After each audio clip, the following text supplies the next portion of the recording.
আসসালামু আলাইকুম সুপ্রিয় দর্শক, আশা করি যে যেখানে আছেন ভালো আছেন, সুস্থ আছেন। আজকে আমি আপনাদের সাথে শেয়ার করব টুনা মাছের কাবাব। খুব মজার এই কাবাবটি আজকে আপনাদের সাথে শেয়ার করছি। এখানে আমি 1 কেজি পরিমাণ মাছ নিয়েছি, আর সাথে এরকম একটা বড় আলু এরকম পাতলা করে কেটে নিয়েছি। যেহেতু মাছটা নরম, তাড়াতাড়ি সিদ্ধ হয়ে যায়, তাই একটু পাতলা করে নেবেন আলুটা। তারপর এর সাথে 1 চা চামচ আদা বাটা, রসুন বাটা, একটু সামান্য হলুদ আর সামান্য পরিমাণ লবণ নিয়েছি, আর অল্প একটু পানি দিয়ে এটা আমি সেদ্ধ করে নিব। আর হ্যাঁ, এই মাছটা কিন্তু একটু লবণ লাগে, তাই লবণটা দেওয়ার পরে একটু সাবধানে দিবেন। পরবর্তীতে যেহেতু আমরা লবণ দিব, তাই সিদ্ধ করার জন্য অল্প করে দিবেন। তো আমার মাছটা সিদ্ধ হয়ে গিয়েছে, মাছ আর আলু। তো আমি পানিটা একটু টেনে নিয়েছি। তো এখানে আমি মাছের থেকে কাঁটাগুলো বেছে নিয়েছি, আর আলুটা আমি স্ম্যাশ করে নিয়েছি। তারপরে এখানে অল্প কয়েকটা পুদিনা পাতা দিলাম, তারপরে কাঁচা মরিচ আর পেঁয়াজটা একটু বেশি করে দিয়েছি। কাঁচা মরিচটা নিজের পছন্দ মতো দিবেন। ধনে পাতাও বেশি করে দিয়েছি।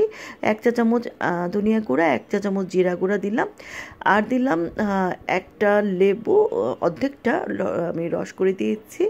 আর এখানে আমি বাইন্ডিংসের জন্য একটা ডিম দিয়ে দিলাম। তো ডিম দেওয়ার পরে আমি আবারও একটু ভালো করে একটু মেখে নিচ্ছি। তো এখানে ডিমটা আসলে বাইন্ডিংয়ের কাজ করে। আপনাদের এখানে যদি এই জিনিসটা মানে এরকম মুট করে কাবাবের মতো না হয়, আপনারা চাইলে এখানে একটু বেসন দিতে পারেন, বা ময়দা বা আটা দিয়ে দিতে পারেন, সামান্য পরিমাণ দিলেই হবে। তো আমার এগুলো সবগুলো এরকম আমি গোল গোল করে লম্বা শেপে করে নিয়েছি।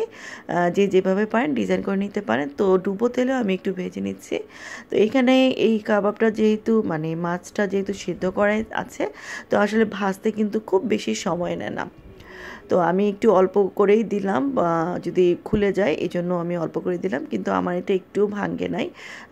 যেহেতু ডিম দিয়েছি, এটা সুন্দর করে ভাজা হয়ে গিয়েছে। তো এভাবে করে আমি কিন্তু একবারে ভাজিনি, তো এভাবে আমি প্রায় 2 ভাগে এই টুনা ফিশের কাবাবগুলো আমি ভেজে নেব। তো দ্বিতীয় ব্যাচেও ভাজা হয়ে যাচ্ছে খুব সুন্দর করে। আসলে এভাবে করে যদি আমি তৈরি করে থাকেন, তাহলে একটু আপনাদের যে কাবাবটা সেটা ভাঙবে না। তো আশা করি আমার এই রেসিপিটা আপনাদের কাছে ভালো লেগেছে। এটা দেখতে যেমন সুন্দর, এটা খেতেও কিন্তু তেমনি মজার। পোলাও, ভাত, রুটি সব কিছুর সাথে এটা ভালো লাগে। আশা করি আজকের রেসিপিটি ভালো লেগেছে। ভালো লাগলে লাইক দিবেন, কমেন্ট করবেন। সবাই ভালো থাকবেন। আল্লাহ হাফেজ।